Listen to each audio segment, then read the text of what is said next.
ඔන්න අදත් මං ඔයාලා හැමෝම ආදරයෙන් පිළිගන්නවා මගේ YouTube channel එකට. ඉතින් වෙනදා වගේම තවත් ලස්සන කේක් නිර්මාණයක් නිර්මාණය කරගන්න විදිහ වීඩියෝ එකක් අද අරගෙන ඇවිල්ලා තියෙනවා.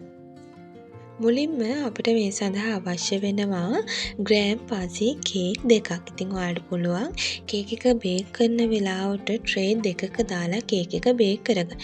ඊළඟට ඔන්න මං කේක් බෝඩ් එකේ පළවෙනි කේක් එක තියලා සෑන්ඩ්විච් කරගෙන අනිත් කේක් එකත් උඩින් තියලා මේ විදිහට මුළු කේක් එකම කවර් කරගන්න. ඉතින් පළවෙනි කෝඩ් එක හොඳට ඔයාලා කවර් කරගෙන ඉවර වෙලා විනාඩි 10ක් ෆ්‍රිජ් එකේ තියලා නැවතත් එළියට අරන් ඔයාලා පුළුවන් දෙවෙනි කෝඩ් එක හොඳින් කවර් කරගෙන මේ වගේ නීට් එකට නිර්මාණය කරගන්න. ඉතින් එතකොට අපිට කේක් එකේ අවසාන නිමාව හරිම ලස්සනට නිර්මාණය කරගන්න පුළුවන්.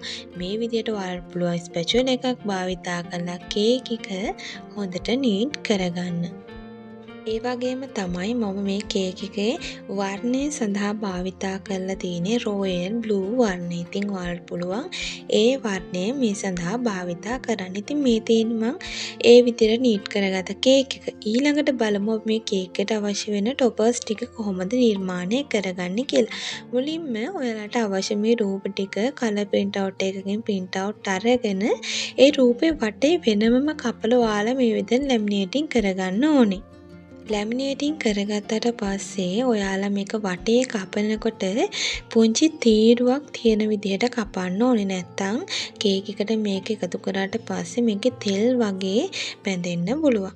ඔන්න මම මේ කේක් එක ඔන්න නිර්මාණය කරගත්තා. මේ තියෙන්නේ මම මේ විදිහට වටේ කපාගත්ත ටොපර්ස් ටික. ඉතින් හරිම පහසුයි.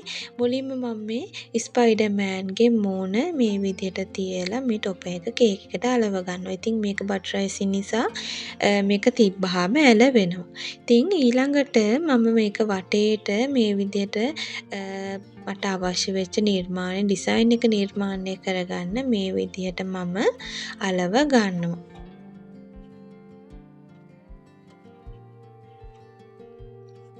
ඊළඟට මම මේ නිර්මාණය කරගත් අනිත් ටොපර්ස් දෙක කේක් එක දෙපැත්තේ මේ විදිහට බැලන්ස් වෙන විදිහට අලව ගත්තා. ඊට පස්සේ මේ තියෙන ස්පයිඩර්මෑන්ගේ ටොපර් එක ඒකත් මම තියාගෙන මේ විදිහට ඔයාලට පුළුවන් කේක් බඩු ෂොප් වල තියෙනවා ගන්න ප්ලාස්ටික් බෝල. ඉතින් මේ වගේ මේ කේක් එකට අවශ්‍ය තැනට මේ විදිහට සම්බන්ධ කරගෙන ලස්සන කරගන්න මේ කේක් එක. ඉතින් හරිම පහසුයි මේ වගේ කේක් එකක් නිර්මාණය කරගන්න. ඊළඟට මේ වගේ පුංචි ස්ප්‍රින්කල්ස් ටිකක් මම භාවිතා කරනවා සුදු පාට වර්ණයෙන්. මම ඒකත් මේ කේක් එකේ තැනින් තැනට මේ විදිහට දා ගන්නවා. ඉතින් බටර් අයිසින් හින්දා මේක කේක් එකට ඇලවෙනවා. ඉතින් ටිකක් වෙලා ගියාට පස්සේ සමහර වෙලාවට ඇලවෙන්නේ නැති වෙන්නත් පුළුවන්. ඒකින්ද බටර් අයිසින් වලින් කවර් කරගත්ත ගමන් වගේ ඔයාලා ස්ප්‍රින්කල්ස් ටික මේ විදිහට දාගන්න. ඊළඟට මම මේ කේක් එක තවත් ලස්සන කරගන්න මේ වගේ ටොපර් එකක් භාවිතා කරනවා. ඉතින් බලන්නකෝ හරිම පහසුවෙන් නිර්මාණය කරගන්න පුළුවන් මේ වගේ කේක් එකක්. ඔයාලගේ ගෙදර පුංචි දරුවෙක් ඉන්නවනම් පුතෙක්ට වුණත් මේ වගේ කේක් එකක් නිර්මාණය කරගන්න ඉතාම පහසුයි. ඉතින් මගේ මේ වීඩියෝ එක නරඹපු ඔයාලා හැමෝටම බොහොම ස්තුතියි.